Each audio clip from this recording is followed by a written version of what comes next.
Well, I'm so glad you were able to join us today. I'm your host, Cindy Watson, and today I'm really happy to be introducing you to Tiffany Cagwin, and we're going to be talking about negotiating wellness as a busy leader. So, welcome, Tiffany. It's great to have you here.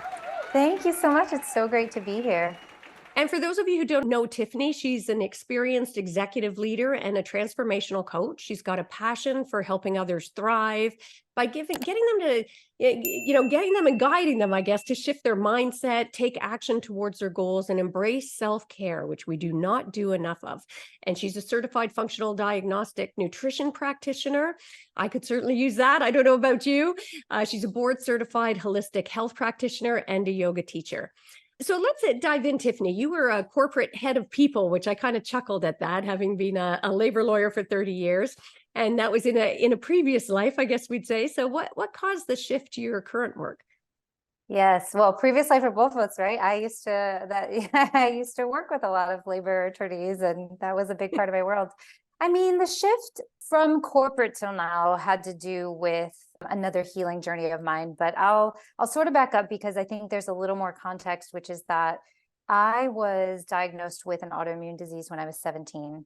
Okay. And I was diagnosed with Crohn's, came on pretty suddenly, and was a pretty massive life shift for me at the time. I was getting ready to go to college and all of a sudden found myself really ill. And at the time, so this was, I'm going to date myself, but it was in the 90s. And they're really, at that point, it's not like you could Google things or Yeah. easily find other information, right? And Yeah. so I was just sort of handed this diagnosis and told, well, this is just your life now, and you're going to be on these really intense medications. We will likely have to cycle through them. You will face surgery, and you're just going to do the best you can and get through life. They said there's no reason, there's nothing I could do to modify my lifestyle that would make any impact. Wow. Yeah. And that was surprising. Yeah. Your reaction was mine too. Even at Yeah. 17, I was like, that doesn't really make any Doesn't sense to sound me, right. but they're like, just keep eating, just do whatever, be a teenager, live your life. There's nothing you need to do differently. Just take this medication.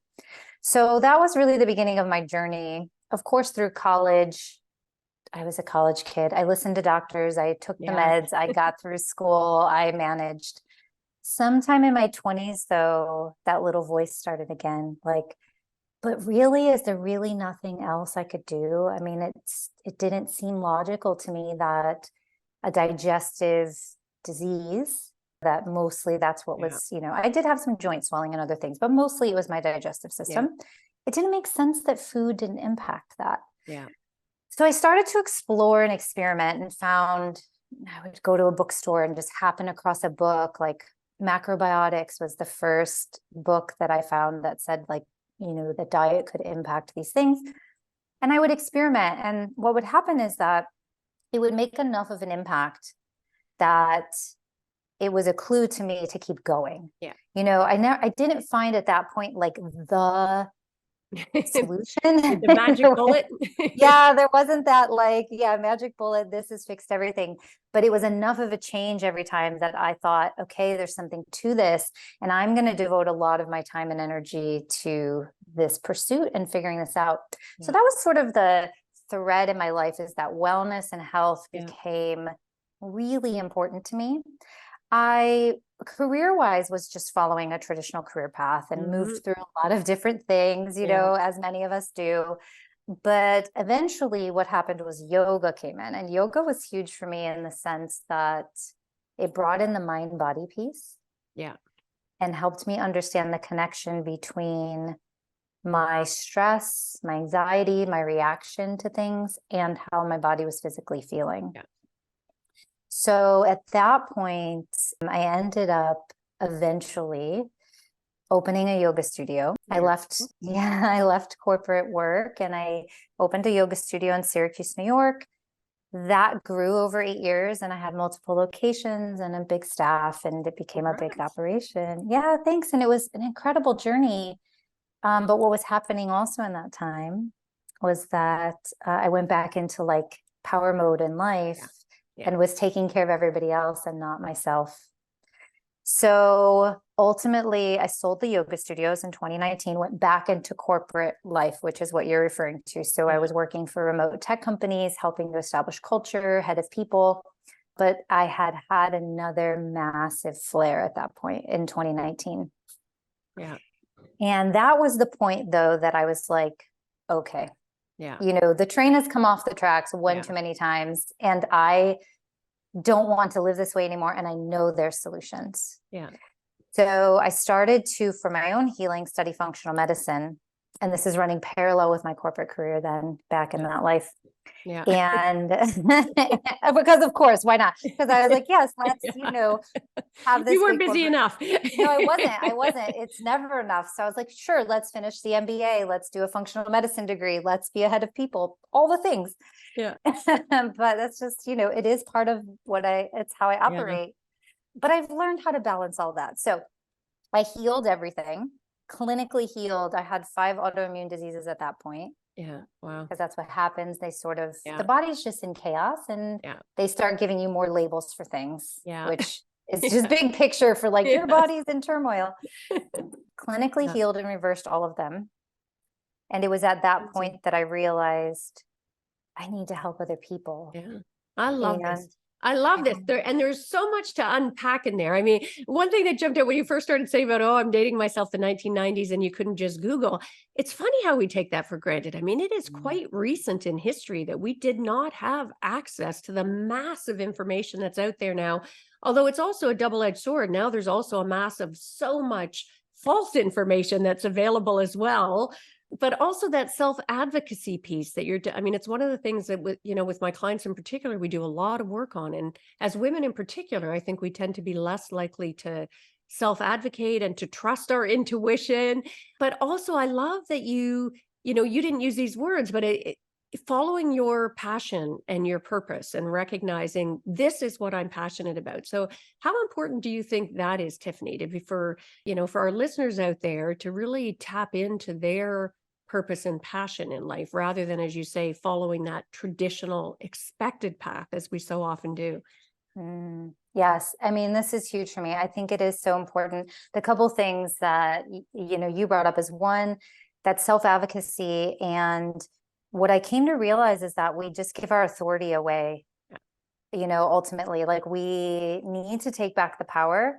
And that relates to this other piece that you're talking about, which is purpose and passion, because I think sometimes the narrative is so loud, like, follow these things the way that you're supposed to. This is the norm. And that's with career. That's with balancing, juggling everything. We're not supposed to say no and make these boundaries in our own bodies and our health.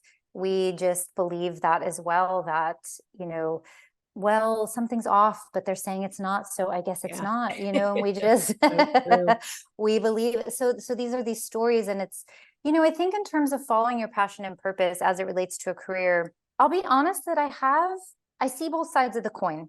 So I'll give you an example, which is that yoga was a passion of mine. And that certainly drove my purpose to create the yoga studio, which was a beautiful thing and an incredible part of my life. There is a point, though, where, at least in that regard, because I wasn't balancing my life, and I let that consume me in service, and instead of allowing the passion to still feed back to myself.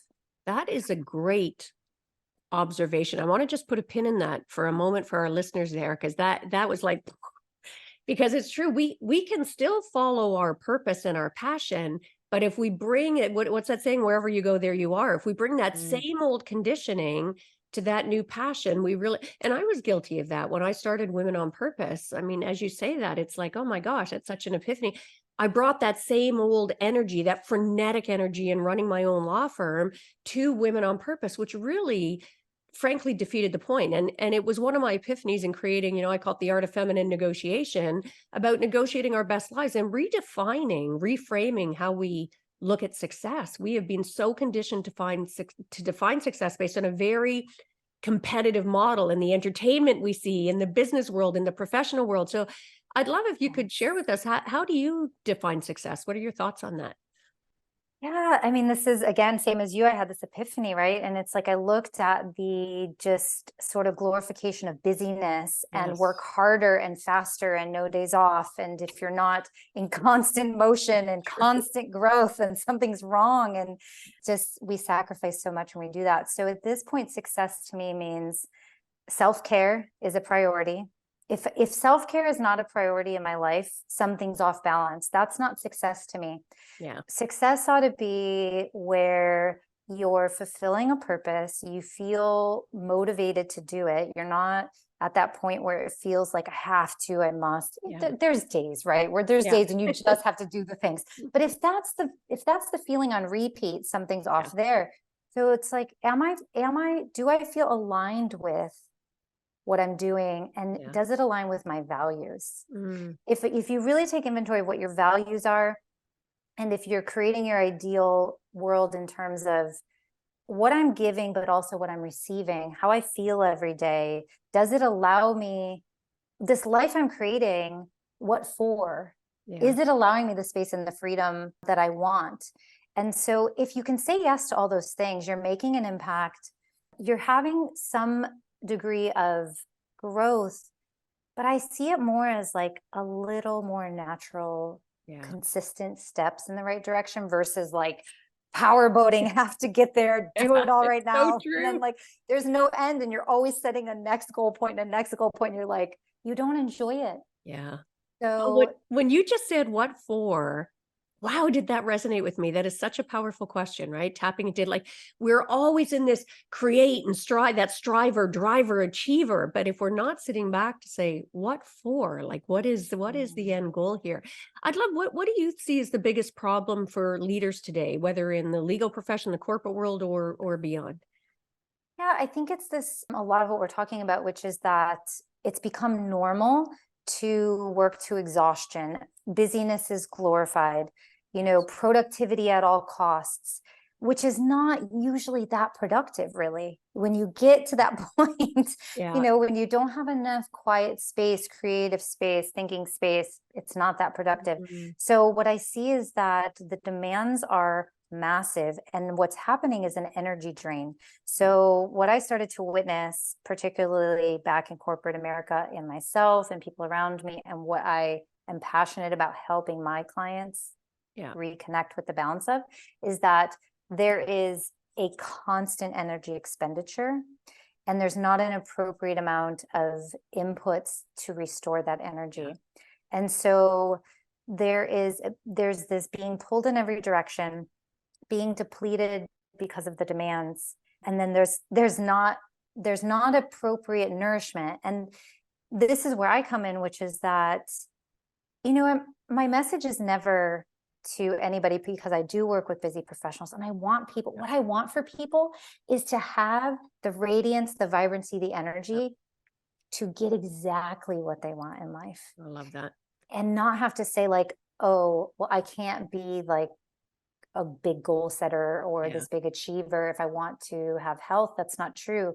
But there does need to be an understanding of what the priorities are, so that you are filling your tank the right way. Unfortunately, most people don't know how to do that. We have a disconnect of what those inputs need to be to have the appropriate output. And that's where my passion lies, is right in that zone of like, let's get you feeling amazing. Let's get the inflammation down. Let's get the clarity there. Let's create a lifestyle that allows for productivity and creativity and success, and feeling great every day and energized every day. And it is possible. It's possible, but it takes some adjustment in lifestyle. And I definitely want to unpack some of that. But I think a couple of things that are worth sort of, again, putting a pin in for our listeners there. And as you were describing that, oh my gosh, I remember being there like so clearly. And all of my peers, the same thing, and within the legal community and beyond, frankly. And it really struck me, you know what? We wear this like a badge of honor. We take pride in it. It's like that scene from Jaws where they're showing each other their scars and try to one up each other, right? It's almost becomes a kind of martyrdom. So I'd love, before we sort of deal with some nuts and bolts, so often now, again, part of that wearing it as a badge of honor, when you say, oh, how are you? Oh, I'm surviving, as if that's somehow the bar. So I'd love for your thoughts on how you define sort of survival mode and burnout. Mm. Yeah, I mean, burnout to me, I'll start with burnout and then I'll talk about survival mode, because I think like burnout is where you land. Yep. You're in survival mode and then you land in burnout. So I'll talk about that first. Yeah. Burnout is essentially a physiological response where your body has been in survival mode and compensating for so long. Yeah. That then you actually, and it will compensate and it will allow you to do it. And then you hit a wall. And that's burnout. Burnout is when there becomes actually a metabolic chaos in the body. Systems have been pulling from one another, trying to compensate to keep you moving through your survival mode. And then you hit this point where no amount of like taking a day off and going on a vacation is going to just automatically fix that. Your hormones are at that point, like true burnout, your hormones are dysregulated, and in all honesty, all the systems of the body, when one system of the body is not regulated properly, they're all not regulated properly. It's truly just, the best way to describe it is metabolic chaos. Like there is just, an imbalance going on in every system, and you're at a point of needing, like, you're not just band-aiding at that point, like you're in like crisis mode. So survival mode is what happens leading up to that, which is that you start to get a sense that you're not thriving. Yeah. And we've all been there, right? You wake up, you're exhausted and you're like, okay, I'm kind of tired, but that's okay. I'm going to get that cup of coffee. I'm going to do the things. And then your adrenaline kicks in, right? It's cortisol, really. Your cortisol kicks in. It's a painkiller. It's an anti-inflammatory. It will keep you going. And so you're just sort of, survival mode is when you start to really rely on Band-Aids. To get you through. So you're reaching for that extra caffeine. You're eating things on the go. You're working out. This was for me survival mode, like work out to get it in. It's just like crush yourself, because I only have these 45 minutes where I'm going to be able to devote to myself. So I'm going to jam it all in as intensely as possible, because the rest of the day for 12 hours, I'm going to be at a computer. Those are all survival mode, where you're just like, oh, right, I'm just getting by from day to day. I think you start to notice the creativity goes down, the inspiration goes down, the fatigue goes up. But you're convincing yourself it's fine, because you know what? Sadly, you're looking around and everyone's in the same spot. And it's back to that badge of honor. Well, how are you? I'm surviving. How are you? I'm surviving. Great. We're both surviving. Isn't this wonderful? And I want to again really circle back for our listeners on that, because I think, obviously this podcast, we talk about negotiation and the art of negotiation often, and how to practice with more purpose.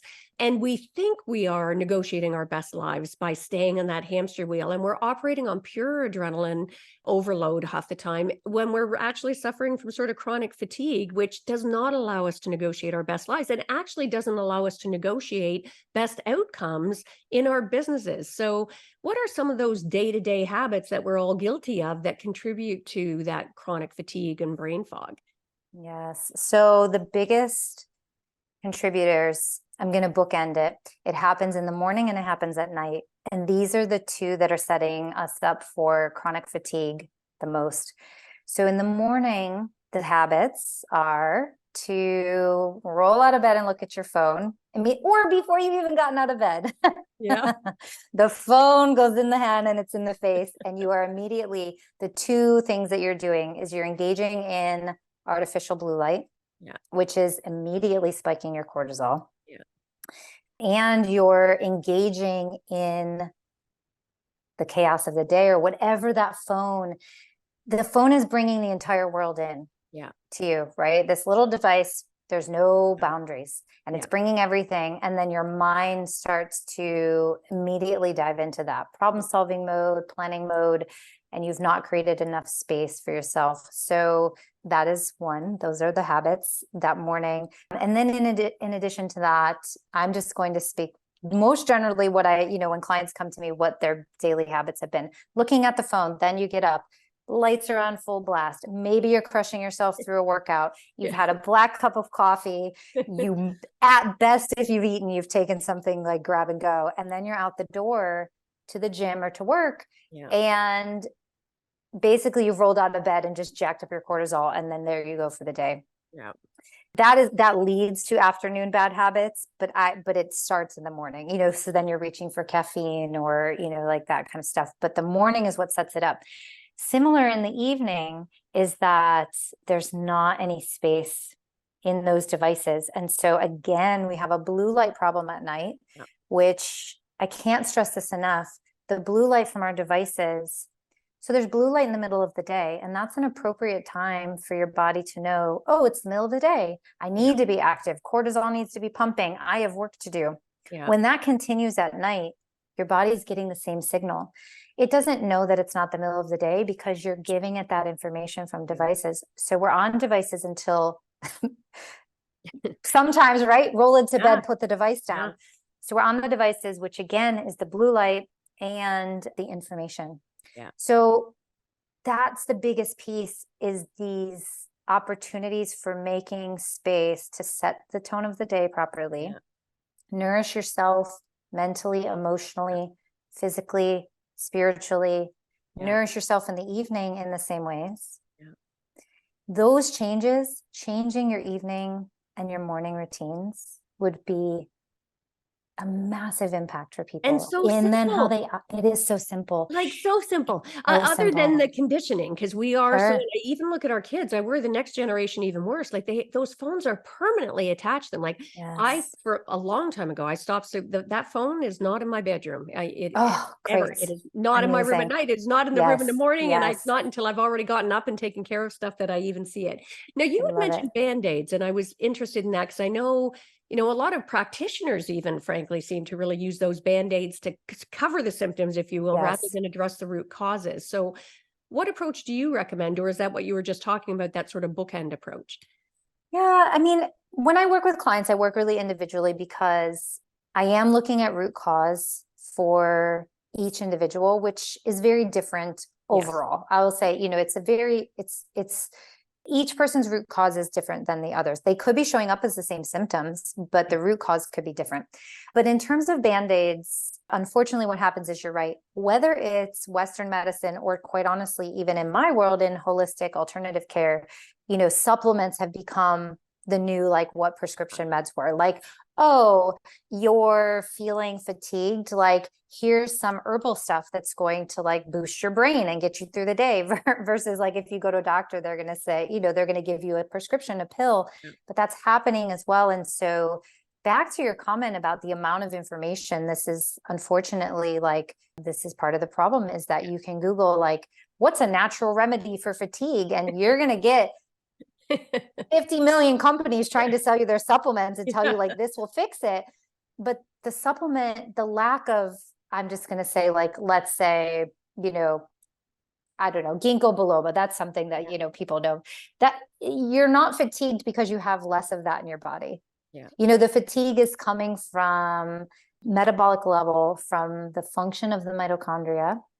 And so my solution, the way that I work with people, is I want to get to that base, to that root, because I don't want people, it's fine to use a supplement or something like that therapeutically for a specific purpose, for a specific period of time, because sometimes we just need to feel better, right? Like, you need to feel better enough to keep going and keep healing. But the work that I'm trying to do with people and teach people is, how do we change this at a fundamental foundational level and build the foundation solidly, so that you're not reliant on Band-Aids to get you through the day. You, ideally, your body, when supported properly, has the right minerals, you've balanced your circadian rhythm, you've set your life up that way. Like, it's remarkable at adapting and adjusting and giving you the resilience for stress, so that when those stressors happen, you're like, oh, I've got this. Your body responds, and then it goes back into being calm, into parasympathetic. One of the things I wanted to mention, actually, that in terms of that survival mode is actually what that really is the sympathetic nervous system. We know that the fight and flight, it gets turned on and it's just stuck in the on position. That's actually is what happens. Yes. There's no, and it's in there. Yeah, right. The sympathetic system should kick in. It's amazing. But then the parasympathetic should kick into balance. And that's the piece not happening. Okay. And that goes back to the morning and night. So, I'm always I look at people's lifestyles. We do a lot of testing and stuff too, but I'm like a detective. I'm looking at all the clues and I'm like, oh, here are the hidden stressors that you probably don't even realize. Yeah. Let's fix these and let your body start to repair itself. Nice. Yeah. So what are some quick wins, if I can call it that our listeners can at least try on to kickstart to be able to negotiate better lives? Yes. Okay. Quick win. As your habit, like embracing your habit, no phone in the bedroom. Yeah. I'm a fan of you can create a shortcut on your phone. You can Google it to find it, but you can, with the 3 clicks on the side, you can program it to turn red. So in the evening, what I do is I turn it red. I put it away in another room. And then in the morning, it's red until I've decided that that blue light can come in. But keeping it out of your room, turning your Wi-Fi off at night, and then viewing the sunrise with your naked eyes in the morning. That is, if people could just embrace that one habit without glasses, it doesn't matter the weather. It doesn't matter if it's cloudy. It doesn't matter if you can see a glorious sunrise or not. There's colors, there's information and colors in that your eyes are taking in. Yeah. It is such an important cue for your body. I love that. And it can be such a sacred time. It's a beautiful way to start the day, to set gratitude, to set intention. It can be 5 minutes. It doesn't have to be an hour. It can be 5 minutes, 10 minutes. Be outside, even if it's cold, bundle up. Do that. So those are quick wins. And then the other one I would say is ensuring that you're getting electrolytes and minerals through the day. Taking something, I take one called Element, LMNT. But getting in, particularly women need so much more magnesium than we're getting. Yeah. Magnesium is a stress mineral. It will get depleted the fastest when you're stressed. So it's really important on a daily basis to be getting magnesium in. So I would say sunrise without any devices. Yeah. And getting more electrolytes and minerals in the day. Those are quick wins that would make a big impact. I love that. Thank you. The sunrise, that's again, so simple, right? Just to be able to do and that. Free. On so many levels, that makes sense. Now, I often say that negotiating our mindset is probably our first and most important negotiation. Do you have any insights on how to negotiate our mindset so we can show up more powerfully? Mindset's my favorite thing to talk about. Here are the things I would say is 1, patience and grace with yourself, which is that, I think sometimes we say we want to have a positive mindset, right? And then not positive thoughts come in, or there's a day where and then we're like, oh, we failed. We're not good at mindset. That's for other people who can sit and meditate. And no, it's not, it's like, what positive steps can I take consistently every day to move in that direction? And so I think allowing moments of just quiet is actually, I personally find when you can allow yourself some quiet and just to breathe, that is profound for shifting mindset. So anytime you're noticing if your mindset's not in a place that is serving you, that's making you feel better, you're stuck in a loop, whatever you're doing, just stop, breathe. Breathing is so simple. Again, free. So simple, so free. Yeah. And it's like, if the mind is wandering, fine, observe it. We don't have to control it. We don't have to shut it off. We just have to say oh, that's interesting. It's interesting that that's happening, and just give yourself some compassion. I think that's the biggest step with mindset is compassion with ourselves, but not giving up. It's okay, well, I guess I take some more breaths and try again tomorrow, because I'm not doing the best today, but that's okay. I'm compassionate with myself. I'm trying to do a lot of things, I think that's a good starting place. That's beautiful. Beautiful. And again, for our listeners, something I invite you to really be intentional about going for it. Find that quiet space. I mean, in a society where the next iteration of technology they're already developing right now are those stupid contact lenses people put in that have little mini computers in our like it terrifies me, right? Like, allow ourselves this space to breathe and to think and to simply be. What's one of the most surprising things or shocking or whatever that you discovered while researching for your sort of methodology and your current practices? It actually has to do with what I've been talking about with the sun and circadian health, because it's actually the least talked about thing.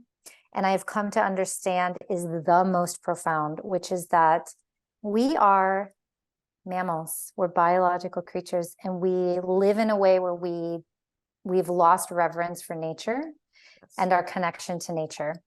And when I started to understand the power, so, for so many years, it was like nutrition and supplements, and I was biohacking my way through everything. And like, exercise is important, right? So I put like a walking treadmill under my desk. I'm like, well, I'm just going to keep working and walking. And I'm like, obviously so healthy.